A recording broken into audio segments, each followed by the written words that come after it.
एक समय की बात है। शाम का समय था, जब सूरज की अंतिम किरणें आकाश को लालिमा से रंग रही थीं और हल्की ठंडी हवा प्रकृति को शांत कर रही थी।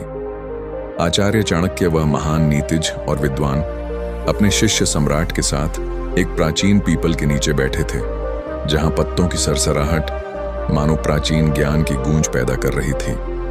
उन्होंने गंभीर स्वर में कहा, सम्राट, आज मैं तुम्हें कुछ बातें बताने वाला हूं। मेरी बातों को ध्यान से सुनो, क्योंकि यह बातें तुम्हारे जीवन भर काम आएंगी। क्योंकि आज भी तो मैं उद्देश्य देने वाला हूं। यह अनमोल है।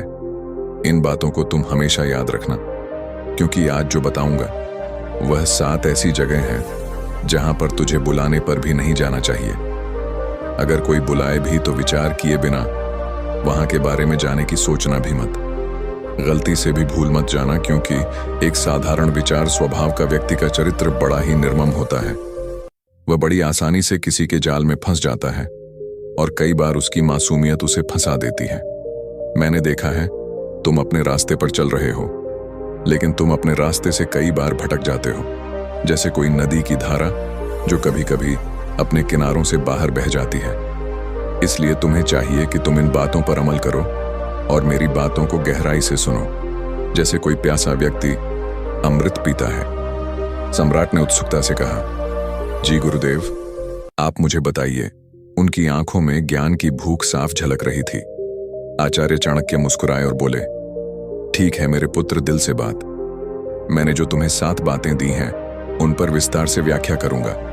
यह बातें न केवल तुम्हारे व्यक्तिगत जीवन के लिए, बल्कि एक राजा के रूप में, एक योद्धा के रूप में और एक मानव के रूप में उपयोगी होंगी। ये शास्त्रों, वेदों और मेरी अपनी नीतियों पर आधारित है। अर्थनीति में मैंने कहा है कि बुद्धिमान व्यक्ति वही है जो खतरे को पहले ही पहचान ले। तो चलो एक एक करके इन 7 जगहों पर चर्चा करते हैं। मैं प्रत्येक पर विस्तार से बताऊंगा, उदाहरण दूंगा, कारण समझाऊंगा और बताऊंगा कि क्यों इन जगहों पर जाना वर्जित है। यह ज्ञान तुम्हें अजेय बनाएगा, जैसे कोई किला जो कभी नहीं गिरता। पहली जगह जहां पर तुम्हारी माँ बाप की इज्जत नहीं होती। आचार्य चाणक्य ने गहरी सांस ली और शुरू किया। उनकी आवाज में एक गहनता थी जो सम्राट के दिल को छू रही थी। सबसे पहले सम्राट सुनो, जीवन में सबसे बड़ा धन क्या है? इज्जत, सम्मान। वह जगह जहां तुम्हारी इज्जत ना हो, जहां लोग तुम्हें तिरस्कार की दृष्टि से देखें, अपमान करें या तुम्हारी उपस्थिति को हल्का समझें, वहां बिना तैयारी के कदम रखना मृत्यु के समान है।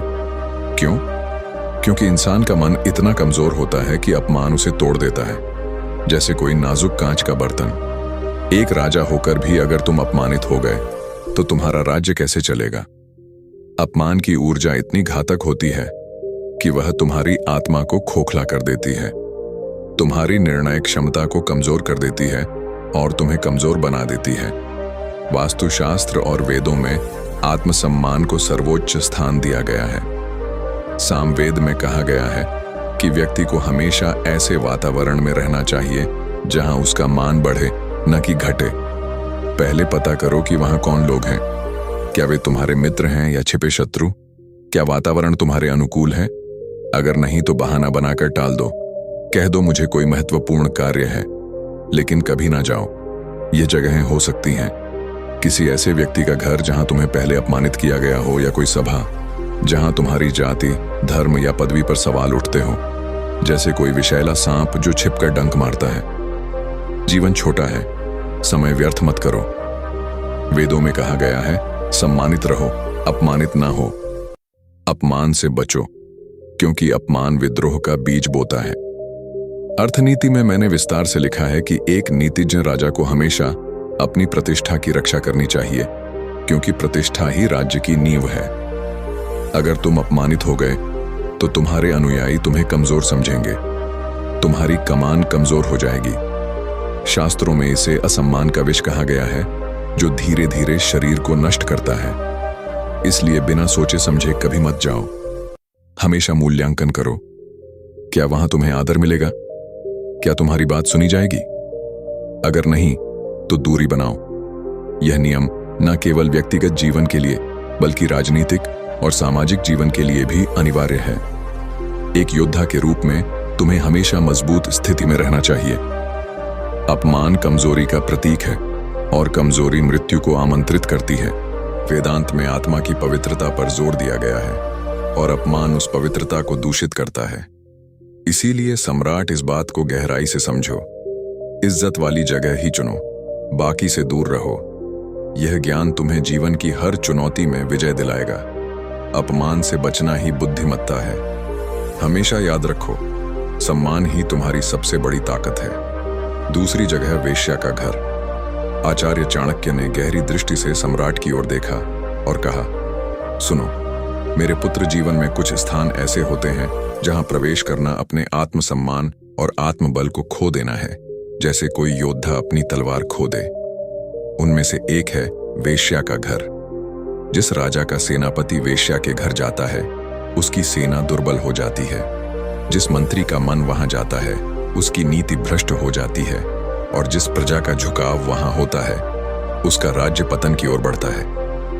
मनुष्य के जीवन का आधार है उसका चरित्र, और चरित्र का शत्रु है वासना। वेश्या का घर बाहरी रूप से आकर्षक दिख सकता है। वहां सुगंध, श्रृंगार, नृत्य, संगीत और क्षणिक सुख का आभास होता है, लेकिन भीतर से वह स्थान आत्मा की ऊर्जा को सोख लेने वाला, पुण्य को नष्ट करने वाला और पाप की गंध से भरा हुआ होता है, जैसे कोई सुंदर फूल जो भीतर से विषैला हो। आचार्य चाणक्य ने कहा, नास्त काम स्मोह व्याधि नास्त तृष्णा सम शत्रु। वासना से बढ़कर कोई रोग नहीं और तृष्णा से बड़ा कोई शत्रु नहीं। वेश्या के घर जाने का अर्थ है अपने चरित्र को दांव पर लगाना, क्योंकि वहां जाने वाला व्यक्ति धीरे धीरे अपनी इच्छाओं का गुलाम बन जाता है। शरीर का सुख क्षणिक है, लेकिन उसका असर दीर्घकालिक होता है। आत्मा का तेज घटता है और मनुष्य धीरे धीरे आलस्य, मोह और निर्बलता में फंस जाता है। आचार्य चाणक्य कहते हैं कि राजा हो या साधारण व्यक्ति जो वेश्या के घर जाता है, वह न केवल अपने धन का नाश करता है, बल्कि अपने सम्मान और आत्मबल का भी। क्योंकि वेश्या का घर केवल शरीर का व्यापार करता है। वहां प्रेम, श्रद्धा, निष्ठा और पवित्रता नहीं होती। वह स्थान मनुष्य के मन को मोहजाल में बांध देता है और धीरे धीरे उसे रसातल की ओर धकेल देता है। शास्त्र कहते हैं कि धर्म, अर्थ, काम और मोक्ष 4 पुरुषार्थ हैं, लेकिन काम का स्थान केवल धर्म सम्मत है। जब काम धर्म की मर्यादा से बाहर जाकर वेश्या के घर पहुंचता है, तो धर्म नष्ट हो जाता है, और धर्म नष्ट होता है तो शेष 3 भी टिकते नहीं। वेश्या के घर जाने वाले को समाज सम्मान की दृष्टि से नहीं देखता, उसकी प्रतिष्ठा गिरती है। और जैसा आचार्य चाणक्य ने पहले ही कहा था, प्रतिष्ठा ही शक्ति है। प्रतिष्ठा के बिना ना तो राजा राज कर सकता है, ना ही साधारण व्यक्ति सुख से रह सकता है। वेद और उपनिषद बार बार आत्मसंयम का महत्व बताते हैं। अथर्ववेद में कहा गया है, मनुष्य का वास्तविक बल उसकी इंद्रिय निग्रह में है। वेश्या का घर इंद्रिय निग्रह को भंग करने का केंद्र है। वहां जाकर साधक अपने भीतर की तपस्या को नष्ट करता है। भक्तों और ऋषियों ने हमेशा इस विषय में सावधान किया है। जो व्यक्ति ब्रह्मचर्य का पालन करता है, वही तेजस्वी, दीर्घायु और सफल होता है। वहीं जो व्यक्ति वासना का दास बनता है, वह दुर्बल और अपमानित होता है, जैसे कोई राजा जो अपनी प्रजा खो दे। तीसरी जगह जहां मदिरा और नशे का वातावरण होता है, वहां जाना आत्मा को अंधकार में धकेलने के समान है, जहां प्रकाश की कोई किरण नहीं पहुंचती। मदिरा केवल शरीर को विषाक्त नहीं करती, बल्कि मन और बुद्धि की जड़ों तक को नष्ट कर देती है। क्षणिक सुख और उन्माद के लिए मनुष्य जो मूल्य चुकाता है, वह है विवेक का ह्रास। और विवेक ही मनुष्य का सच्चा धन है। यदि विवेक चला गया तो राजसत्ता, विद्या, पराक्रम और साधना सब व्यर्थ हो जाते हैं। आचार्य चाणक्य ने स्पष्ट कहा है कि जो स्थान नशे का केंद्र है, वह स्थान पाप का घर है। वहां की हवा भी दूषित है, वहां का संगीत भी उन्मादक है, वहां की हंसी भी झूठी और खोखली है। ऐसे स्थान पर जाने वाला व्यक्ति धीरे धीरे उसी लहर में बहने लगता है। पहले वह केवल देखने जाता है, फिर संगति उसे खींच लेती है और शीघ्र ही वह भी उसी दोष में डूब जाता है। शास्त्रों में कहा गया है, मदिरा प्रलयम नयति, अर्थात मदिरा विनाश की ओर ले जाती है। वहां जाने से न केवल शरीर दुर्बल होता है, बल्कि आत्मा का तेज भी क्षीण हो जाता है। साधक का मन कभी स्थिर नहीं हो सकता यदि वह नशे का स्पर्श भी करे। राजनीति के क्षेत्र में यह और भी घातक है। जिस राजा के सैनिक, मंत्री या स्वयं राजा नशे के वश में हो जाते हैं, उनका राज्य शीघ्र ही शत्रुओं के हाथ में चला जाता है। नशे में धुत मनुष्य का रहस्य बाहर निकल जाता है और यही अवसर शत्रु को चाहिए होता है। इसीलिए आचार्य चाणक्य ने चेतावनी दी, जो अपनी गुप्त बात की रक्षा करना चाहता है वह नशे का आसरा कभी ना ले। आध्यात्मिक दृष्टि से देखें तो नशा आत्मा की पवित्रता को ढक देता है। मनुष्य का अंतर्मन, जो दिव्यता का स्रोत है, नशे के धुएं में दब जाता है। ध्यान टूट जाता है, प्राण शक्ति बिखर जाती है और जीवन एक अंधी गली में भटकने लगता है, जहां से निकलना मुश्किल होता है। इस कारण जो व्यक्ति नशे के स्थान पर कदम रखता है, वह स्वयं अपने भीतर मृत्यु का बीज बोता है। और यह मृत्यु केवल शरीर की नहीं, बल्कि चरित्र और आत्मा की भी होती है। इसीलिए सम्राट, याद रखो, जहां मदिरा का प्रवाह हो, जहां लोग अपने विवेक को शराब की प्याली में डुबो रहे हों, जहां गीत और नृत्य केवल वासना और पागलपन को जन्म दे रहे हों, उस स्थान से कोसों दूर रहना। वहां की एक सांस भी विष के समान है। 4. शत्रु का घर। शत्रु का घर वह स्थान है जहां विश्वास का नामो निशान नहीं होता। यह ऐसा कुआं है जिसमें विष भरा हो, और जो वहां जाता है वह स्वयं को संकट में डालता है, जैसे कोई योद्धा दुश्मन के किले में बिना हथियार के घुस जाए। शत्रु की मधुर वाणी और आतिथ्य एक जाल है जो मनुष्य को भुलावे में डालकर उसका सर्वनाश करता है। आचार्य चाणक्य ने कहा है, शत्रु का घर मधु का छत्ता है। बाहर से मधुर, भीतर से दंश देने वाला। वहां की हंसी छल से भरी होती है और हर कदम पर विश्वासघात की तलवार लटकती है। जो व्यक्ति शत्रु के घर में प्रवेश करता है, वह अपनी बुद्धि और विवेक को दांव पर लगाता है। पहले वह आतिथ्य में बहता है, फिर धीरे धीरे शत्रु की चाल में फंस जाता है। शास्त्रों में कहा गया है, शत्रु का संग आत्मघात है। वहां की हवा में छल, वहां का भोजन विष और वहां की बातें मायाजाल है। राजनीति में यह और भी घातक है। शत्रु का घर वह जगह है जहां गुप्त योजनाएं बनती हैं और रहस्य उजागर होते हैं। एक क्षण की असावधानी राजा को उसके सिंहासन से वंचित कर सकती है। आचार्य चाणक्य की चेतावनी स्पष्ट है, शत्रु का दरवाजा वहीं खटखटाए जो अपनी मृत्यु को आमंत्रित करना चाहे। आध्यात्मिक दृष्टि से शत्रु का घर मन के भीतर के बैर को बढ़ाता है। वहां का वातावरण आत्मा को शांति नहीं बल्कि अशांति और द्वेष देता है। जो व्यक्ति वहां जाता है वह अपने हृदय में क्रोध और प्रतिशोध का बीज बोता है। यह बीज न केवल उसके जीवन को बल्कि उसकी आत्मा को भी विषाक्त करता है, जैसे कोई छोटा सा जहर जो पूरे शरीर को नष्ट कर दे। इसलिए सम्राट, शत्रु के घर से सदा दूर रहो। उसकी मधुर मुस्कान और अतिथि सत्कार के पीछे छिपा छल तुम्हें भस्म कर सकता है। वह स्थान मृत्यु का द्वार है जहां से वापसी केवल पश्चाताप के साथ होती है। 5. जहां गौ हत्या होती हो। जहां गौ हत्या होती है वह स्थान पाप का गढ़ है। गौ जो पृथ्वी पर माता का स्वरूप है, उसकी हत्या केवल एक प्राणी की मृत्यु नहीं बल्कि धर्म और करुणा की हत्या है। ऐसा स्थान अंधकार और क्रूरता का केंद्र होता है, जहां मानवता का तेज क्षीण हो जाता है। शास्त्रों में कहा गया है, गौ हत्या सर्वनाश का मूल है। वहां की धरती रक्त से सनी होती है और वहां की हवा पाप के बोझ से भारी। जो व्यक्ति ऐसे स्थान पर जाता है वह धीरे धीरे क्रूरता और संवेदनहीनता की ओर खींचता है। पहले वह केवल दर्शक बनता है, फिर उसका मन हिंसा को स्वीकारने लगता है और अंत में वह भी उस पाप का हिस्सा बन जाता है। आचार्य चाणक्य ने चेतावनी दी है, जहां गौ की चीत्कार गूंजती हो वहां का जल भी विष बन जाता है। राजनीति में गौ हत्या का स्थान शत्रुओं का अड्डा बन जाता है। ऐसा स्थान समाज में अशांति और विद्रोह को जन्म देता है, क्योंकि गौ के प्रति क्रूरता धर्म और संस्कृति के प्रति विद्रोह है। राजा का कर्तव्य है कि वह ऐसी जगह को शुद्ध करें, न कि वहां कदम रखें। आध्यात्मिक दृष्टि से गौ हत्या का स्थान आत्मा को दूषित करता है। वहां का वातावरण ध्यान को भंग करता है और मनुष्य का अंतर्मन पाप के भार से दब जाता है। जो व्यक्ति वहां जाता है वह अपने भीतर करुणा और पवित्रता को मार देता है, जैसे कोई पवित्र नदी को गंदा कर दे। इसलिए सम्राट, उस स्थान से कोसों दूर रहो जहां गौ की चित्कार गूंजती हो। वहां की एक सांस भी आत्मा को भस्म कर सकती है। वह स्थान नरक का द्वार है जहां धर्म और मानवता का अंत होता है। 6 चरित्रहीन और लोभी का घर। चरित्रहीन और लोभी का घर वह स्थान है जहां नैतिकता और सत्य का कोई मूल्य नहीं। यह ऐसा दलदल है जिसमें फंसने वाला व्यक्ति अपनी आत्मा और सम्मान को खो देता है। चरित्रहीनता और लोभ मनुष्य को पशु से भी नीचे ले जाते हैं, क्योंकि यहां ना तो विवेक होता है ना ही धर्म। आचार्य चाणक्य ने कहा है, लोभी का घर विष का भंडार है और चरित्रहीन का घर पाप का गृह है। ऐसे स्थान पर जाने वाला व्यक्ति पहले लोभ के जाल में फंसता है, फिर चरित्रहीनता की संगति उसे नीचे खींच लेती है। वहां की बातें मधुर लगती हैं, परंतु वे मन को भ्रष्ट करती हैं, जैसे मीठा जहर।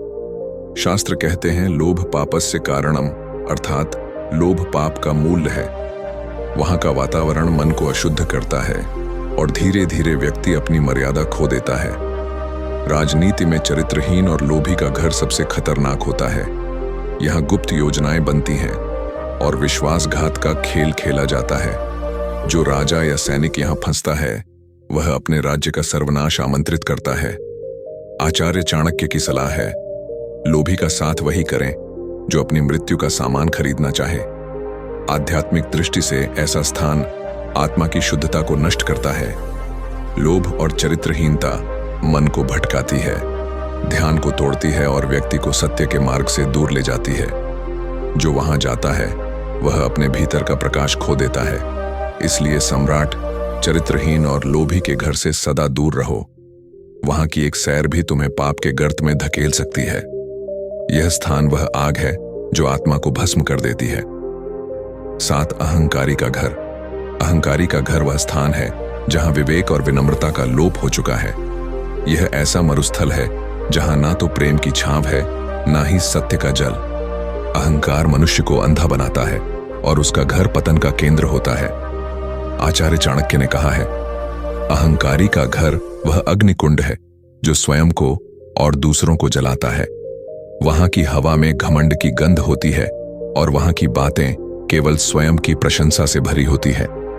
जो व्यक्ति अहंकारी के घर जाता है, वह धीरे धीरे उसके प्रभाव में आ जाता है।